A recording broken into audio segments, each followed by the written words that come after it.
What's up, everybody? Welcome back to my channel, and if this is your first time here, thank you so much for stopping by. We are gonna do the season finale of K4E's 3 for 5. I'm sad to see it go, but you know, with all good things there is an end. So sit back, relax, and enjoy the watch. Everything in life is not fun and games. So we just want to take a moment to share our thoughts about things that are happening currently in the worlds that we share. Myself being from Barbados and my husband being from America. And so, yeah, without further ado, we're going to get started on these topics. Right now, the first topic I'm going to start with is lighter than what is to come, but we will have something fun for you on the end. Don't worry.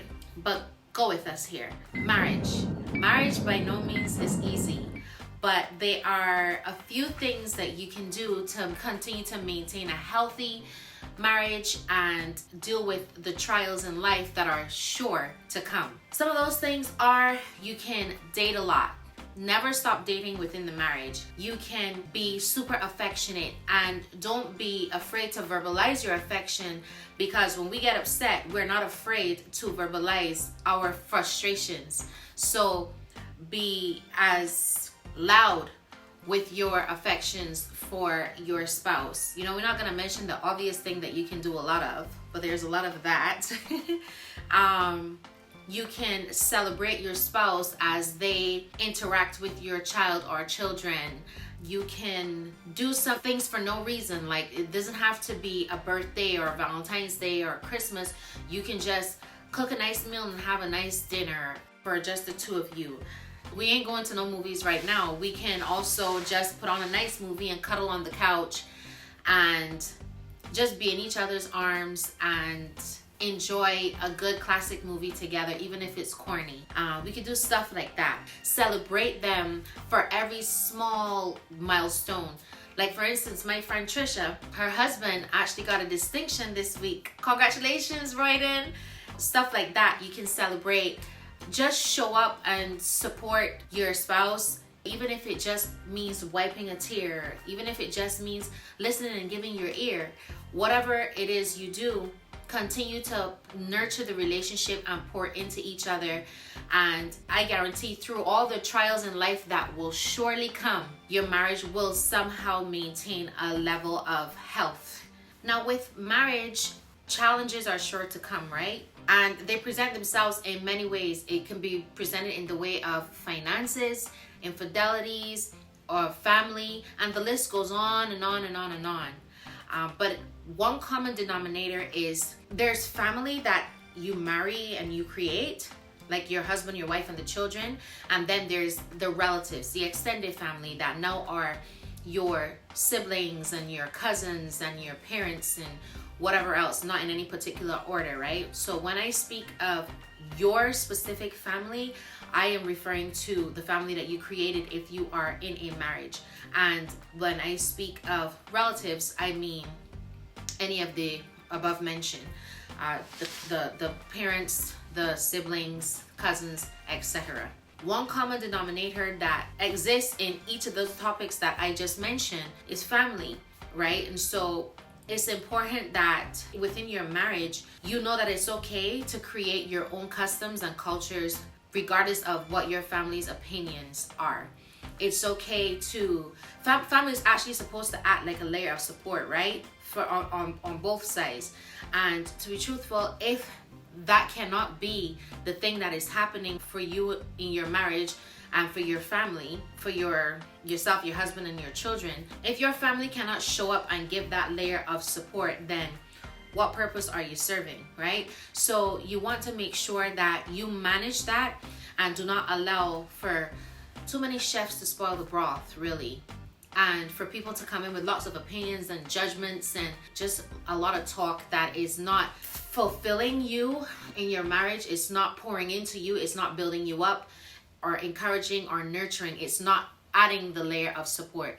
It's okay to not allow that to permeate the veins of your marriage, so to speak. It's okay to do things your way. It's very, very important that you listen and learn from other families around you. you'd be unwise not to do that, because that's how you evolve, right? That's how you learn. That's how you get better, when you educate yourself or you learn lessons. And so when you know better, you do better. But everything in life in moderation. And so that is my piece. And now, guys, please welcome Charles. Hey, family. K4E herself was talking about marriage, talking about some of the ups and some of the downs, some of the challenges.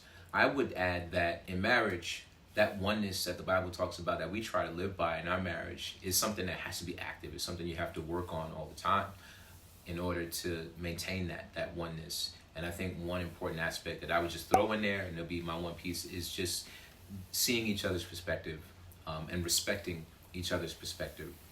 The fact that word is perspective, yeah, English. Respecting the vantage points that we have, particularly when they are different.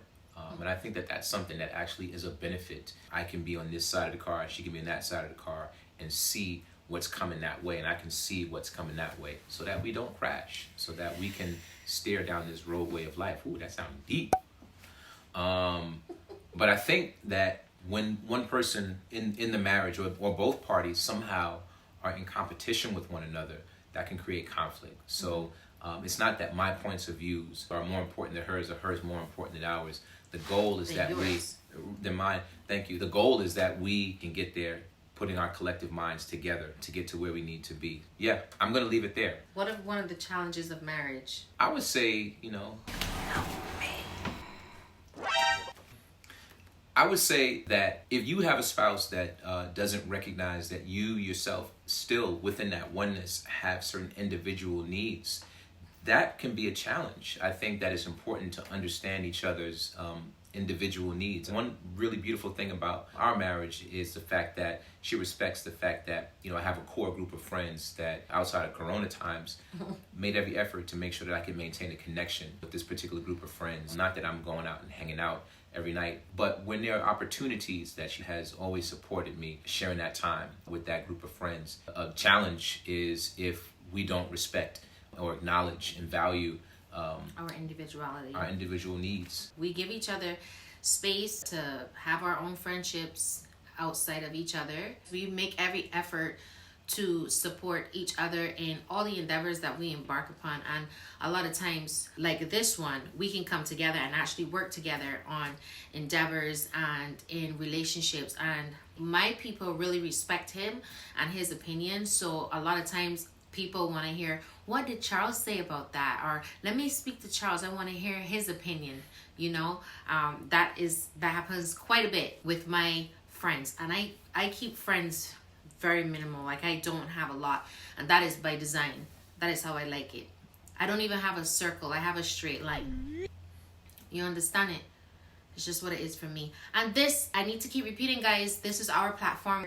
I know that what it sounds like is that we are giving advice today, but right now we're just giving the perks and the pitfalls, if you will, of the topics that we're discussing.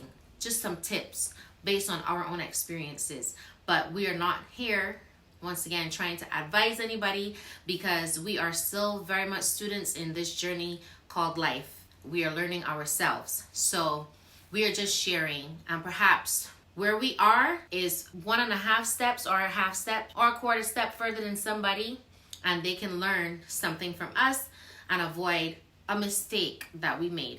And that's all we're trying to do, put good stuff back out there for you guys to take in. So yes, now we're gonna move on to the climate. Climate being what is happening in my country and in the Caribbean countries surrounding. And then we're going to move into what is happening here in America. Now, for those of you that recently subscribed and don't know, I am from the beautiful island of Barbados. Barbados. What she said. And its neighboring island, St. Vincent and the Grenadines, is having a really hard time because a volcano there erupted. And because our country is so close to St. Vincent, we are experiencing lots and lots of ashfall. And so as soon as our corona curfew got slightly lifted and we were allowed to go back outside. I'm speaking like if I am there, my heart is there. But as soon as they were allowed to go back outside, they were shut right back down again because of the ash fall. Windows cannot open. It's a lot of hard work to clean it up. It's very dangerous because it's slippery when wet and the rain started to fall. Obviously, we need lots of relief efforts. Now, school was supposed to open at one point in time, and now it's closed again for another, I think, week. All of this is happening in my country, and obviously worse off for people in St. Vincent and the Grenadines who've lost their homes, who are having to just exist and not have a comfortable place to stay in all of this ash fall that obviously is much heavier over there than it would be in my country, and it was very heavy in my country. So prayers up for these Caribbean countries. And you know, the eruption can last 2 weeks, 2 months, a year. Nobody knows. So keep these countries in your prayers, and perhaps if I can find a link or anything that I can put here for you guys to donate, if only it's on your heart to do so, then please simply do so. But I will link it below somewhere if I actually can. But that is the climate where I am from. And now we can speak of the climate where you are from.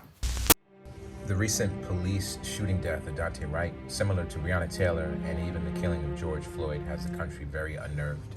A lot of these things that we're seeing, whether we're watching them on the mainstream news or we're watching them on social media, a lot of these things that are happening, in my opinion, are symptomatic of long-standing issues that stem from the very founding of this country. First up, a life was taken, and I think that every situation is different, but I think there's a difference between a gun and a taser.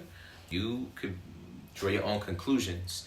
Every single time these situations happen, people need to understand that it's going to bring up a lot of stuff for a lot of people. It doesn't affect everybody the same way, but as a father who has a son, these things are concerning to me because I want my son, when he's of age, to be able to walk out the door and come back home safe. And until these things stop or dramatically decline, I don't know if that feeling would ever go away for me. What do you think? Guys, I try not to look at these things on social media because they affect me in a different way. Growing up in Barbados, I was not privy, if you will, to a lot of American history, any American history at all. And living in this country and existing here and seeing people that look like me go through things differently than a person that doesn't quite look like me is very aggravating. So I, to keep my mind and my soul and my sanity, to keep myself whole, I have to not allow myself to look at every one of these situations. So I don't know much about the situation, but quite a few people have reached out to me to seek his opinion. For those of you that know him, for obvious reasons. And so that's why he's talking. And all I have for this topic is prayer for the family. And for those of us who are experiencing it, not in the real way, because he is not our blood relative, feeling his pain, the pain of his loss, and feeling the pain of his parents and stuff like that. That's all I have for them is prayer. But what I really want to know from you is, what do you recommend people do in situations where they see something like this? And with the climate right now, would we be wrong for saying, oh my gosh, I don't want to help because I don't know what they're going to do to me? Of course. Yeah, I mean, there's a certain fear for us as Black people right now. So I was wondering if you can offer any tips on how you can still live with yourself and help and not quite walk by and let the situation happen if you happen to be around when stuff like this is happening. You got a lot of technology out there. The power is literally in your hand. You can call 911. You can call anonymously. You can record. Obviously, you want to record safely because you don't want to be a victim as well and get caught up in the situation. So definitely record what's going on. People got cameras on their houses and stuff like that, with your Ring doorbells and Ys and these different technologies, whatever the case is. send your video recordings in so that everybody can give different vantage points as to what happened, so that we could actually get to the truth about what happened, so that we don't have to play too much guessing games and don't have defense attorneys pulling out all kinds of crazy defense, for stuff that really, in many cases, is indefensible. But I would say that in these current situations, y'all, try your best to also steer clear of this stuff when it happens, because a lot of people get involved in situations and you get a little bit too close to the action. So keep yourself safe, please. That's like another sticking point, to keep yourself safe. You can be somebody that steps in. You can be somebody that helps out without making yourself a part of the situation. So you have to be safe as well. Shout out to the Levant family for kind of sparking this idea. It was cute. It was fun. So shout out to Jonathan and the missus. We are going to do the Cotton Ball Challenge. Basically, this is a battle of the sexes, y'all. Who can get more cotton balls from this bowl into this bowl, closing their eyes and not peeking? And I actually am supposed to give you the bowl. That's your bowl. And here is the ladle. I don't know if that's the correct term. Is this a ladle? Is this a ladle? This is a pot spoon, fella. Ladle. All right, spoon. All right, so I'm going to hold this here. You're going to close your eyes right now. Bam. Why gonna go first? Because ladies first. And I'm going to give you exactly 30 seconds to get as many cotton balls into this bowl as you can. Close your eyes. Grab your ladle, pot, spoon, ladle, and begin.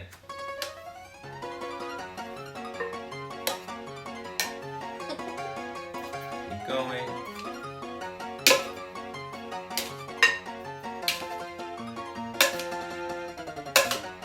Keep going, keep going, keep going.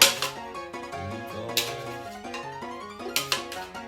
Keep it going, keep it going, keep it going. 5 seconds. 3. Keep going. 2 and stop. All right. So this is where we're gonna speed it up, because we actually have to count the cotton balls. So.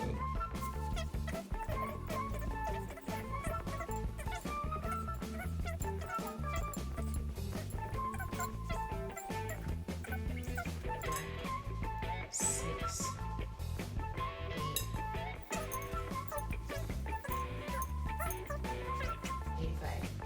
85. Wow. You going down. Now I gotta warn you. There's no battle of the sexes. We have already won. Okay. I come from a long line of cotton pickers. Is that racist? Oh That's my racist. God. I'm gonna take the ladle, which is what us actual cotton pickers call it, the ladle. Sure, we ain't getting no giving no shows here. All right. Round 2. Close your eyes. Eyes closed. 2. Let's go.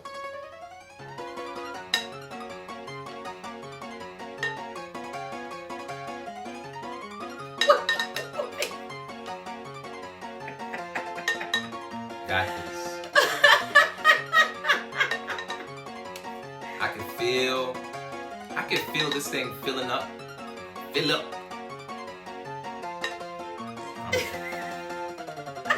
Why you moving so slow? All right, I give you 5 seconds extra. 5, 4, 3, 2, 1. Boom! That's at least 100. All right, let's count this up. Oh my God. 1, 2, 3, No. 20, 25, 40, 45, 80, 86. Woo! Wow! Look, I told you it was going down. 86, baby. Nah. All right. K4E is the winner. It's not easy. It's not easy. I don't understand why you were moving so slowly. You have to understand there's an art to this. Clearly not. There's an art to it. Ay, ay, ay. Lord have mercy. You know I'll let you win. Oh man, crazy. You did no such thing. Okay, y'all, that wraps up our K4E 3 for 5 series. We will be back with some more creativity, of course. We were in hopes that we could end with a bigger bang, but we are true to what is happening in our lives and in the world, and so we thought it best to speak about the current climate. But if you've made it this far in the video, we thank you for sticking it out with us. And thank you for enjoying the series. Everybody who has commented, who has messaged me privately, who has submitted names. We are going to announce the giveaway winner in the next video. I will still allow more time for you guys to post your name suggestions in the comments, guys, because some of you messaged me privately, which is fine. But for those who don't have access to my phone or his, just go ahead and put it in the comments and we will choose from there, and we will announce the winner and what prize they chose in, I don't want to say the next video, because the way this pregnancy is set up, sometimes anything can happen or nothing at all. So bear with me, but we will announce the winner and what their prize is, what they chose for their prize based on the options that we gave in the previous video. Once again, thank you, and this is the end of our 3 for 5 series, and we hope you enjoy. Stay tuned for what's to come next. See you in my next video. Bye. It's a ladle. Oh my god. Okay, guys, that wraps up our. I'm talking to the monitor. Whoops. Pips. What's up? Soar high, Yeah, when I got marshmallows. swoop low. No, that's cotton balls. Pips, you just jumped into the K4E special. You know, it's yo, what's going on? That's the Bayesian cheerleader slash. She always is called when we filming. All right, guys, if you've made it this far in the, what is happening with him?